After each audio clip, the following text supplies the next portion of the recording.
We have to understand that the Word of God is our spiritual air that we breathe. The moment in-acknowledge mo ito, mamamatay ako, Lord, pag malayo sa'yo. Subukan kaya natin. Huwag tayong huminga ngayon. Mamamatay yung asing physical na katawan. Amen? Mamamatay ito.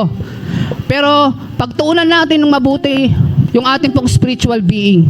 That every time we neglect the Word of God into our lives, pinapatay po natin yung ating pong spiritual. Isa sa mga ibig sabihin ng kamatayan is separation.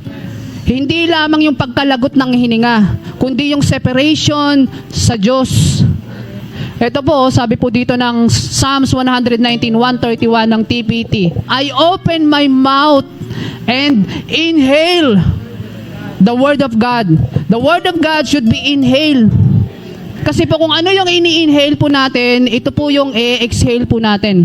Kung ang ini-inhale mo, yung galit mo sa kapitbahay mo, sigurado yan. I-exhale mo yung galit na yan. Pero pag nag-i-inhale po tayo ng word ni Lord, hallelujah, merong spirito na nabubuhay po sa atin na nagre-response ng tama. No, sa mga circumstances ng buhay. Ang focus mo, hindi na yung sinasabi ng tao.